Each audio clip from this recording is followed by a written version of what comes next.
What's going on, everyone? Jack here from Half Chrome, and this is the HOVERAir X1 Pro Max. And this is Hover's newest drone. Now, I flew this original Hover quite a bit, and I really do like this drone. It's so nice that it just kind of folds up, and I can stick it in my bag, and I don't need a controller. I don't need anything to use this drone, but the camera wasn't quite up to par, at least not for me.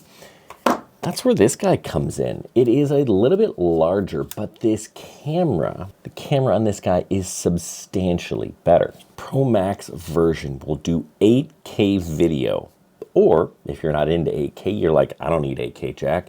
It'll do 4K at 120 frames a second. That's some nice, smooth slow-mo. In pretty much every way, this new X1 Pro Max is better than the original. And yeah, I know DJI just released a similar drone, but the camera on this thing doesn't hold a candle to the camera on this X1 Pro Max. It's incredibly easy to use, and Hover kind of went the extra mile and added a whole bunch of accessories and things that should make this an even better experience. Instead of just having these little icons, we now have a screen on top that's going to tell me what mode I'm in and actually how it's going to fly that mode. I can actually customize a lot of these modes and have them shoot how I want. We've got an orbit. It's a 5-foot flat orbit at 360 degrees. That's what it's going to do when I push the button. I also see my battery life is at 35%. Bird eye, dolly track, side track, hover. Now I can just push the button left or right, and it's going to change the mode. And to make this thing take off, just hold it in your hand, tap the button. Continue, hover.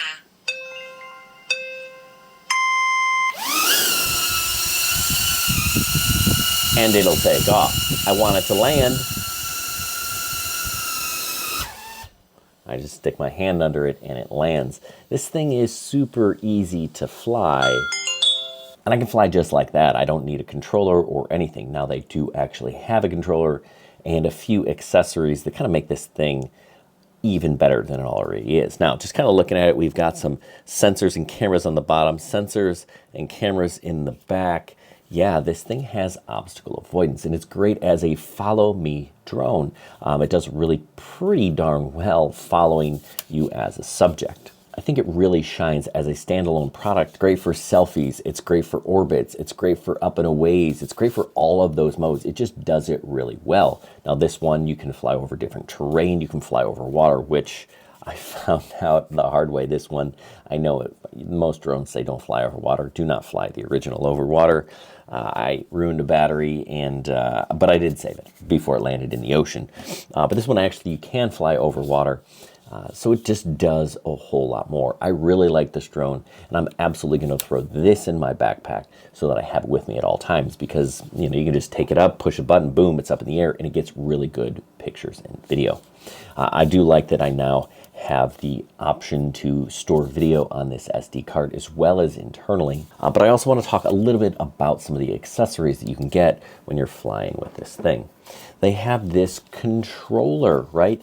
It is a full-fledged controller where you can, yes, you can control the drone, move the gimbal up and down, and fly it like a drone. And not just using your smartphone. The smartphone app is really well done. It's super intuitive. I can control it with my phone, but there's nothing quite like using a real controller. So this controller, really nice, but there's more. This controller kind of converts, if you want it to be a one-handed motion controller, right? So if you want to kind of move your wrist and fly it this way, a la the motion controller that DJI has, yes, you can do that. Now, not my jam, but I do like that you can also just use it with this beacon, and there's a lot of different accessories that go with the beacon. This is a clip, right? So I can kind of clip it to myself.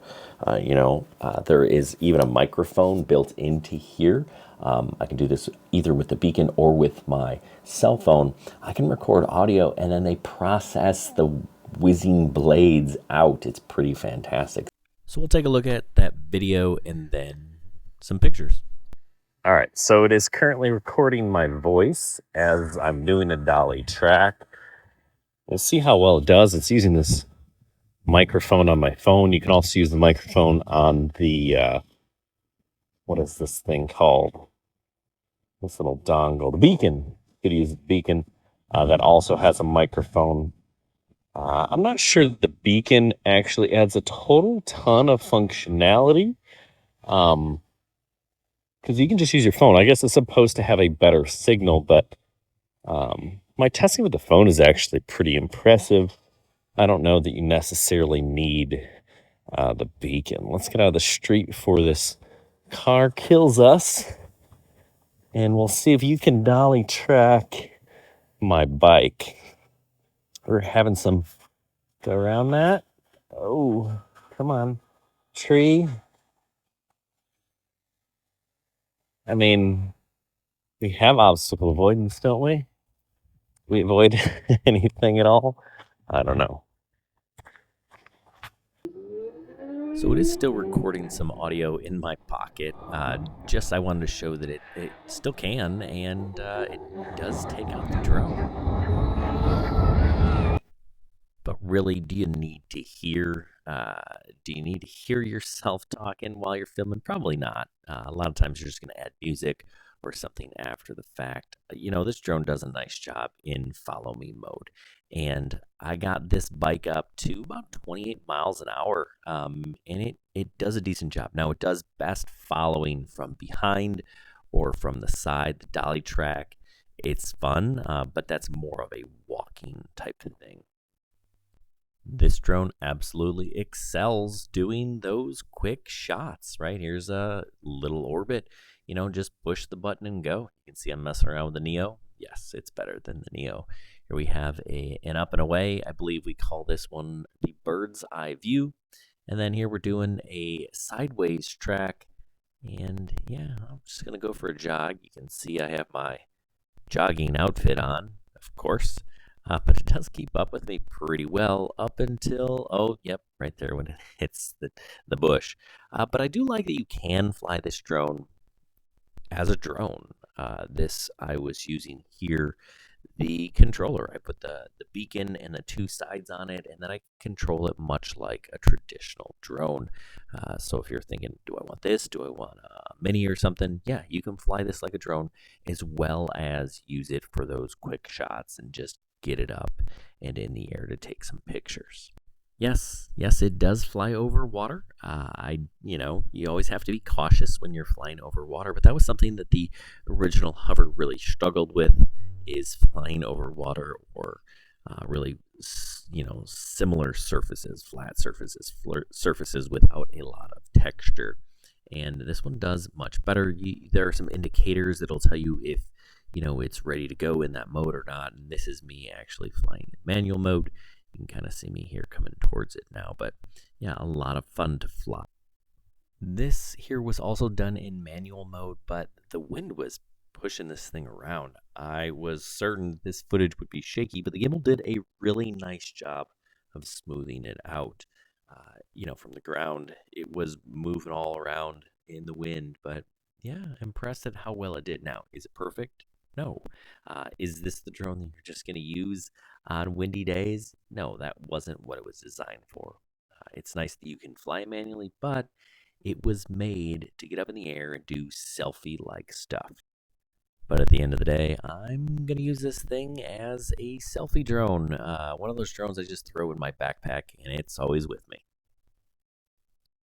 This beacon with this clip, there's even a clip for your bike, which currently is on my bike, but it is nice to have this option. So if you don't want to use your smartphone, you want something a little bit smaller, you want to be able to clip it to you, set it on your handlebars and go, you can do that and use this beacon as well. Hover even thought of some unique things, like we've got this charging case that they developed for skiers specifically. You put your drone in here, it'll charge in this case. It's great for cold weather. You throw it in here while you're going up the chairlift, and by the time you get out, your drone is charged and ready to go. They even have ND filters that you can buy and put on your drone. So if you want to create maybe a little bit of extra motion blur, you can do that with these filters. So it's nice that Hover is coming along in the evolution of their drone technology. It is a really nice drone. Again, I'm not so sure I'm gonna fly it a lot with this beacon or even with this controller, right? If I really wanted a controller drone, I'm gonna grab something like my Mini 4 Pro or maybe that new Air 3S. But as just something to bring with you, to have it, the best camera is the one you have with you. And this is one that you can pretty much always have with you and just get it up and fly. Now, again, I know people are saying, Jack, what about the Neo? Yeah, I did some side-by-side and the HOVERAir X1 camera is much better. So if you're looking for one of these things, I'll have links down below. They're affiliate links and they will help support the channel. Thanks for watching. Good luck everyone and happy flying.